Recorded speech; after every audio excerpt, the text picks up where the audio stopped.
Well, hello, avid readers of Christian fiction. I am so glad to be here with Gabrielle Meyer, and we are talking about her book, When the Day Comes. So, first of all, welcome.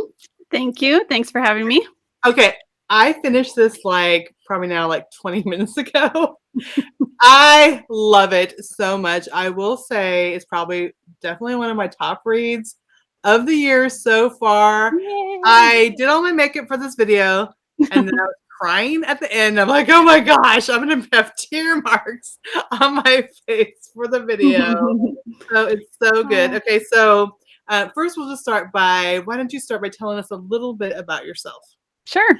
My name is Gabrielle Meyer. Like you said, I live in central Minnesota. I'm married to my high school sweetheart, David, and we have 4 children, almost all teenagers. I have twin boys that are just almost teenagers, and we homeschool.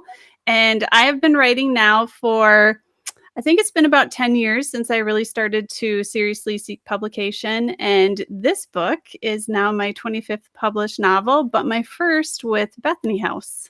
That is And so I've been, crazy. Okay, yeah, 25 books in 10 years. yes, That's amazing. it's been a lot, but it's been good. I love to write, and I write really fast. So yeah, I wouldn't say it's easy, but it's fun. I enjoy it. So I was reading your interview that I have with you on my blog. So if you could just go to triciagoyer.com/blog, and we'll put the link in here too. And I'm like, she's my clone. She homeschools. She writes really fast. She writes multiple books a year from different publishers. And I'm like, this is amazing. I'm in good company. So I'm like, we could just totally hang out and have coffee and talk about all the things all the time. But I would love to hear just a little bit about your writing journey, because you mentioned 25 books and just started seeking publication 10 years ago. I mean, that's amazing. So I'd love to hear, how did that happen? Sure. So I had always wanted to write. Actually, when I was about 10 years old, I picked up one of the Love Come Softly books, and that was my first Christian fiction too. I loved it. I love Jeanette Oaks. She's on my bucket list. I want to meet her so bad. So I remember flipping the book over and seeing Bethany House logo, and then it said St. Paul, Minnesota. And since I'm from Minnesota, I, at the age of 10, was like, that's what I want to do. I want to write books for this Bethany House. I had absolutely no idea who they were or what they did. So I, kind of dabbled in writing for a long time. Then I got married and had kids. And ironically, it was when my twin boys were not even 2 years old. I thought, you know what, now is the time. Why then? I don't know. Probably because I need, oh, this is smart. An outlet from all the kids, right? And all the homeschooling. It is. Yeah. I needed some kind of creative outlet. And so I started pursuing publication then. That was about 10 years ago. And I have written for, my first books came out with Barber and their novellas, historical novellas. Then I started writing for Love Inspired, did some historical for them until their line closed down. Then they asked me to do some contemporary, so I've been writing for them. And I'm also doing Guidepost Cozy Mysteries. And those are way outside of my comfort zone. I had no intention of ever writing contemporary or cozy mysteries, but I'm happy that that's the path that I took, because I've had so much fun doing that. So that's kind of where I'm at. I love that. And I think with each genre, you just learn something different. Because I've written Amish mysteries. I've written Amish. I've written World War II, all these different things. And so I think I learned something different with different genres, and it just makes us a better writer. Just all the different things that we learn along the way. Hi, Diana. Hey, Diana. Yeah, I agree. Each and every single book, even the ones that weren't published, taught me about who I am as an author, and just different techniques and styles and all sorts of things. And what I put into my Love Inspired is different than what I put into Bethany House. And I love it. It uses different parts of my brain, different research skills that I have. I had to just research for a honeybee farm. I set one of my contemporaries there, so I learned all about honeybees. It's so true. It's so funny, because every time something comes on, I'm like, oh, I feel like, oh, I've been there. And I'm like, wait, no, I haven't. I wrote about it, or I'm like, oh, this is how blah, blah, blah, blah, blah works. And people look at me, and it feels like you live all these lives and have all these experiences, because your characters do. And there's literally places Mhm. like, oh, I've been there before at that square. And I'm like, wait, that was my character that was Right? there in that My square. my husband actually teases, and he says that every time I start writing a new book, a whole new cast of characters comes to live with us. And there's been times where I'm sitting in church and I'm like, "Oh, my character needs to hear this message." So, Yeah. yeah, they do become very real to you. Yeah. Well, one fun thing is that our family, for our vacation this year, we're going to Colonial Williamsburg. And so I was like listening to the book. I'm like, I cannot, like, I was excited before because it's like growing up is someplace I always wanted to go, and we get to go this Mhm. summer. But then I just made me super more even excited after like reading your book. Like, oh, I feel like your book gave me like the first glimpses of being there. And Oh, so that good. was super fun. I think So everybody should go to Colonial Williamsburg. yes. Ah, so excited. Okay, so let's talk about the premise Okay. when the day comes, because honestly, I read a lot of books, and this is a unique premise, and I love it, and I was amazed by it, and yeah, you just had me in awe. So explain kind of the concept and why. Explain why this cover has two people on it. So, When the Day Comes is a time crossing novel, and it's about a woman who was born with a gift. So, she lives in 1774 Colonial Williamsburg. And when she goes to sleep there, she wakes up in 1914 New York City.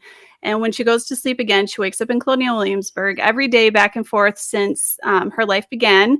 She is part of a line of time crossers. And on her 21st birthday, she has to decide which of those lives to keep and which one to forfeit. Mm, So it's a little bit different than time travel books. I'm specifically calling this a time crossing novel because she doesn't really travel through time like we would think of a typical time traveler, how they start out in their normal life and then yeah. they kind of fall through a portal and into a different life, try to come back, and then there's all these conundrums about whether or not they should stay or they should go.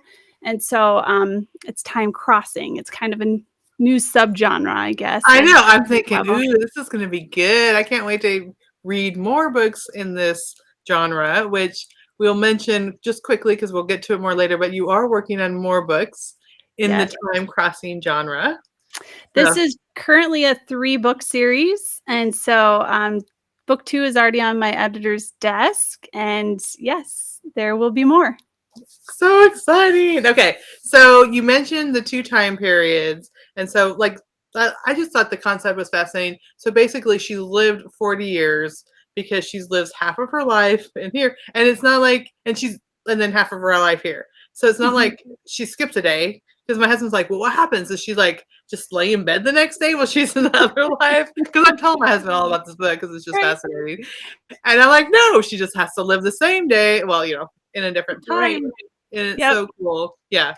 So she has 2 I had somebody actually email me, and they're, like, very concerned that she could not ever rest, like, she's just always awake, and I'm like, "No, she has 2 physical bodies that are identical and 1 conscious mind that goes back and forth, so while her physical body is sleeping and she's resting, her conscious mind is in her other body, so she is getting rest." Yeah.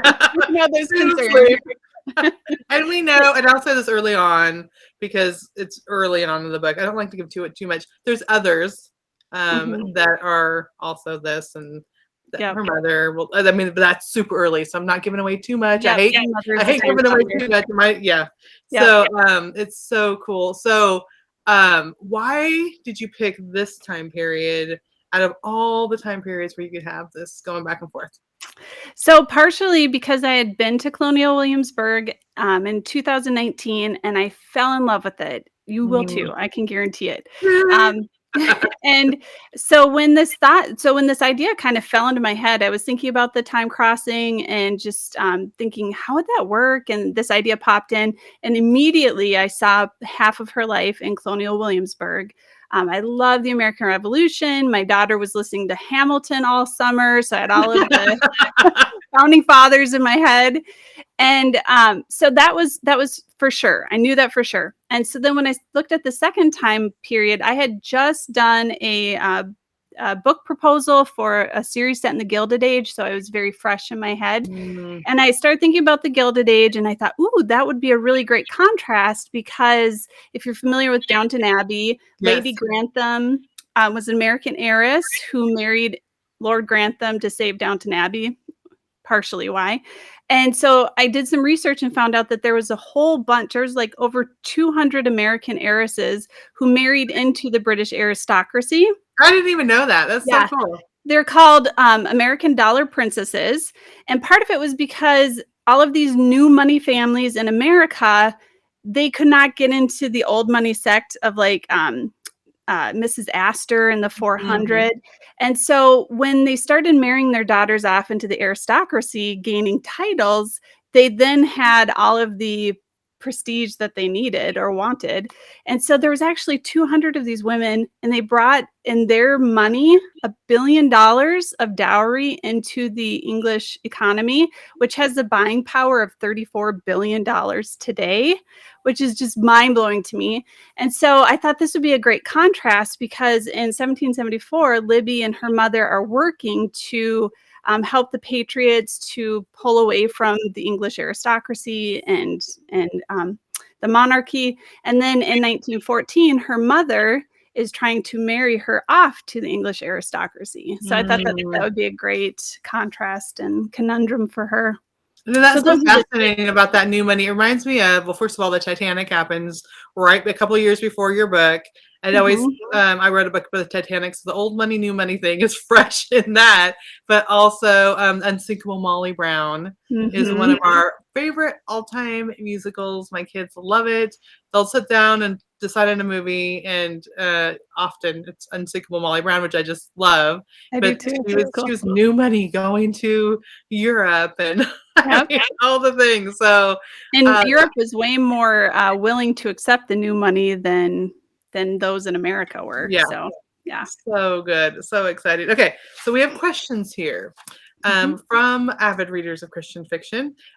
So we already kind of covered the first one. What was your inspiration for this novel? Is there anything else you wanted to add to that? I think we covered a lot. Yeah, I think that's about it. Yeah. Okay. Okay. This is interesting for the second one. How did you decide all the rules and protocol for time crossers? Well, part of it was as I was writing the story, I just kind of was thinking through how I wanted things to play out. And so that was kind of how some of the rules came about.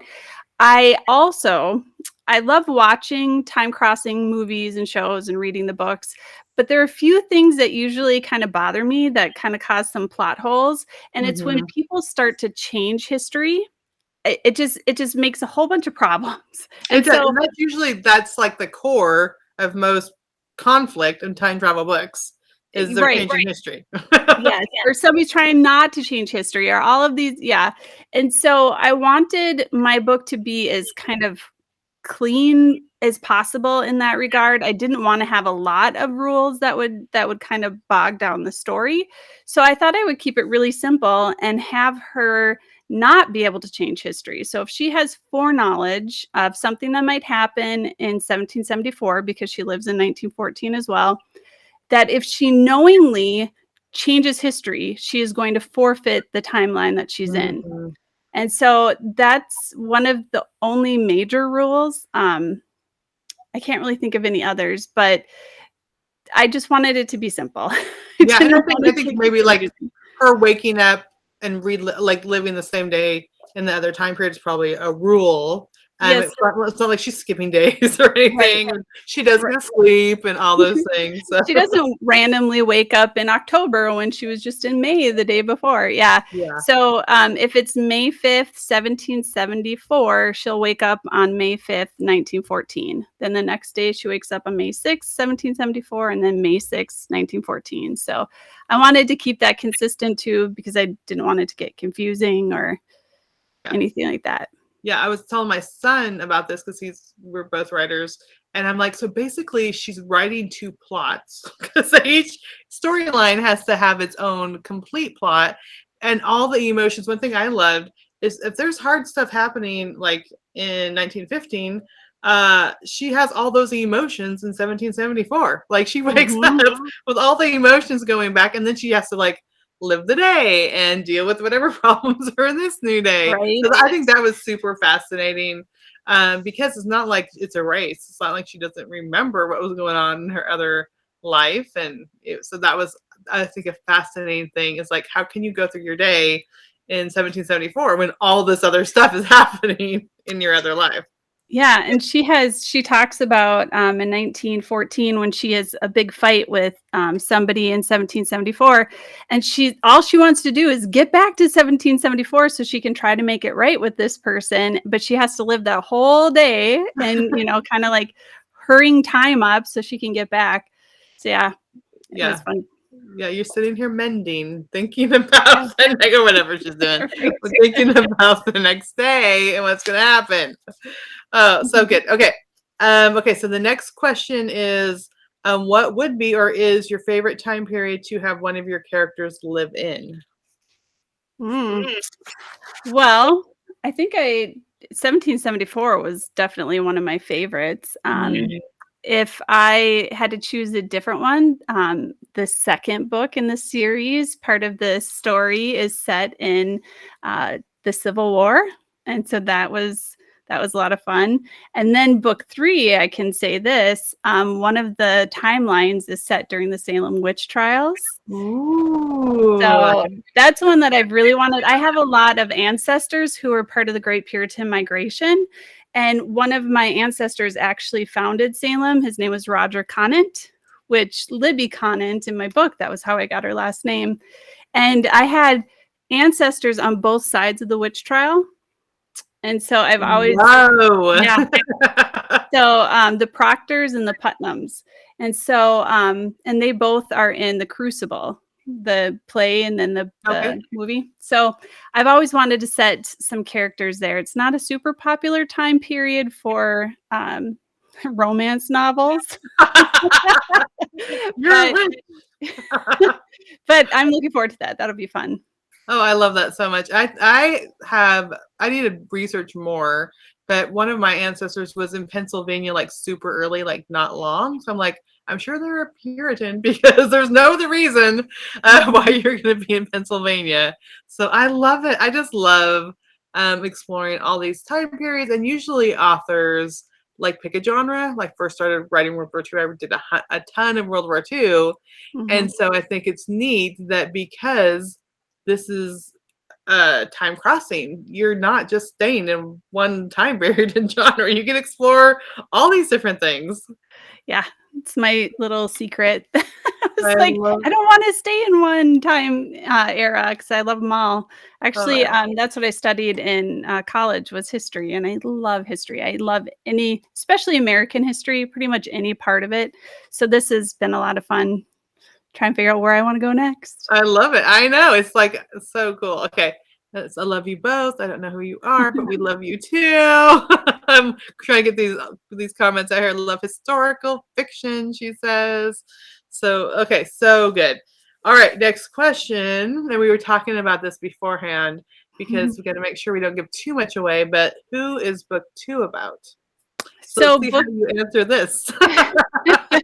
It is hard because there are a lot of things that happen in book 2 that I don't want to share because that's kind of part of the fun of the journey of discovering. Exactly. So book 2 I don't want to know too much because I love just like, I don't even read back cover copy, honestly. I just want to get in the book and find out everything as the story progresses.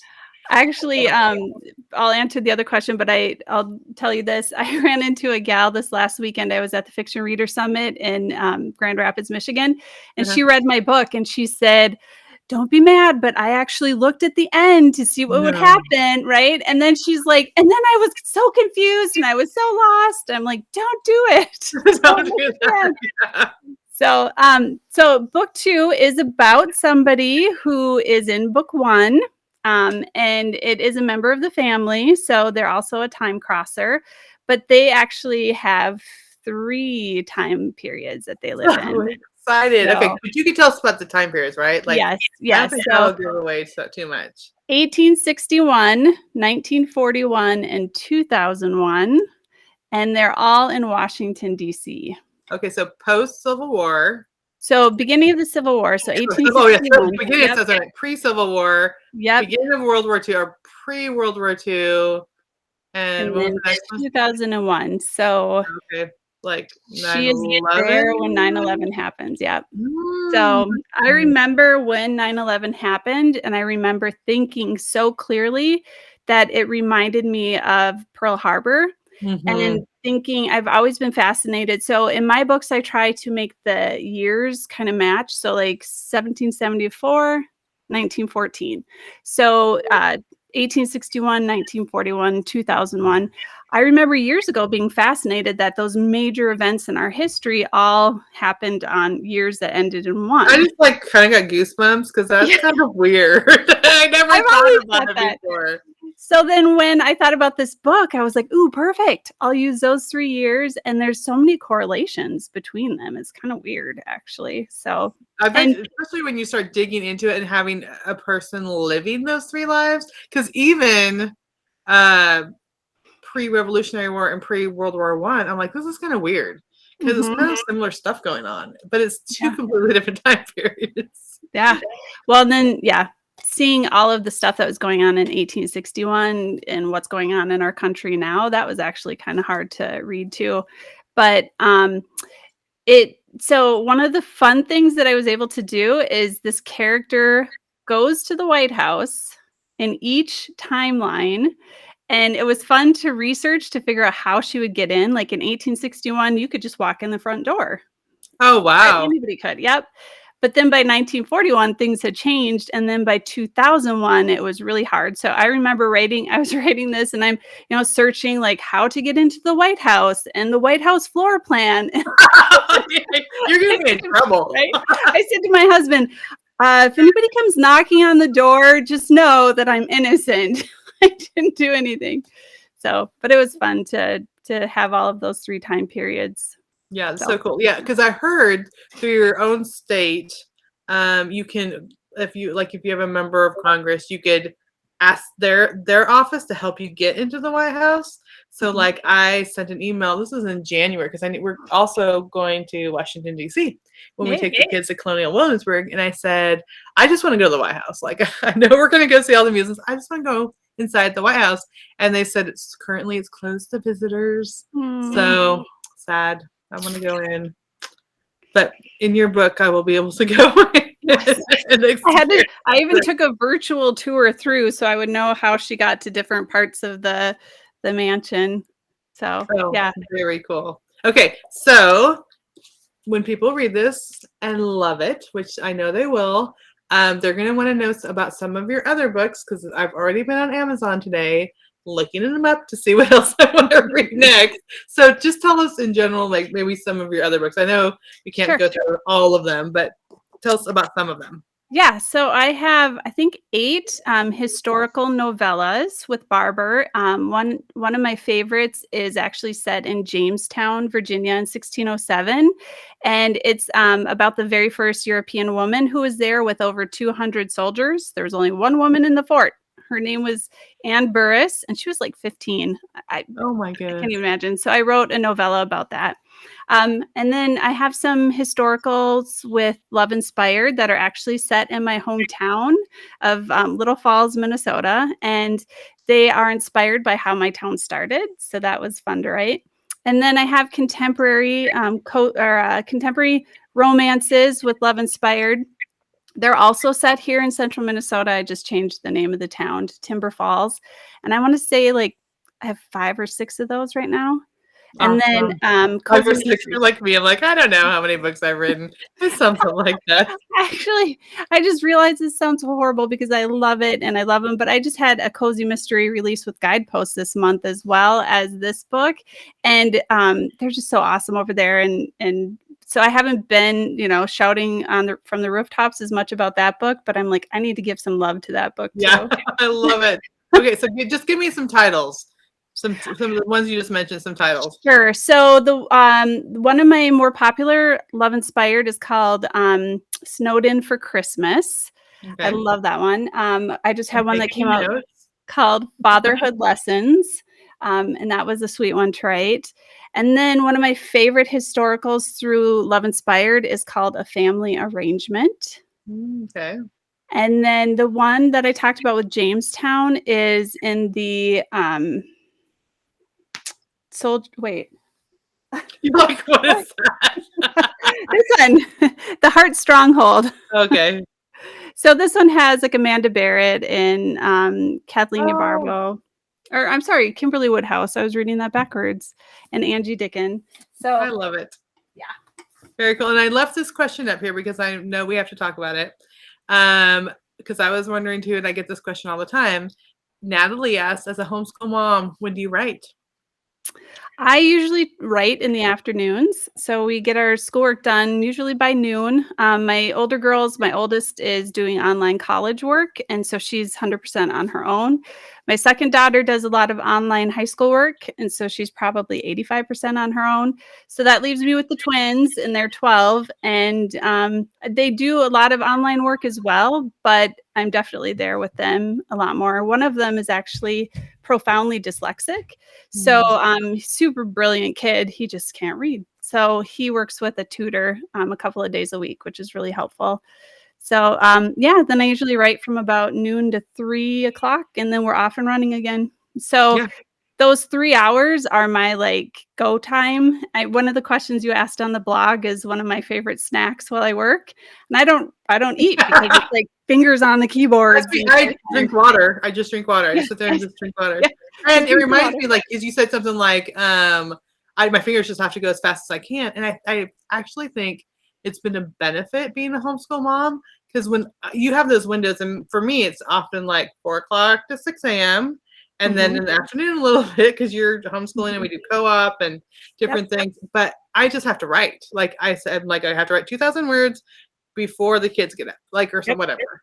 And it's just, you just have to do it. And emails can happen later. The laundry will get taken care of later, like all the things. Maybe it won't. Yeah. Well, I actually did some laundry today and put it away because I was listening to your audiobook.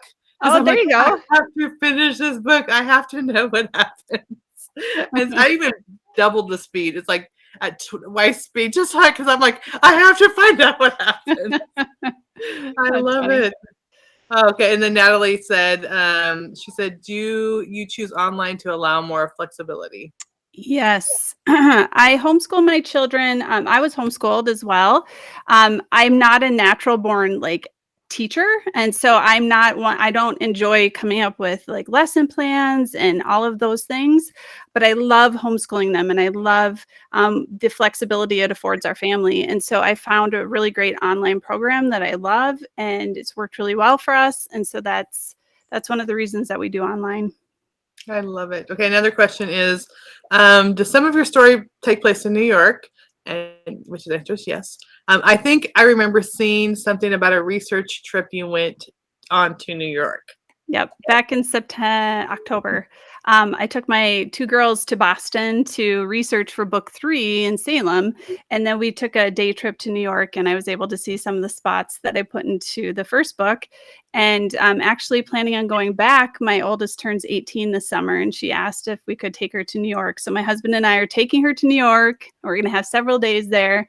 But yes, so part of my book does take place in New York City. I love it. Fun. 1914 New York is beautiful. It's a really cool era.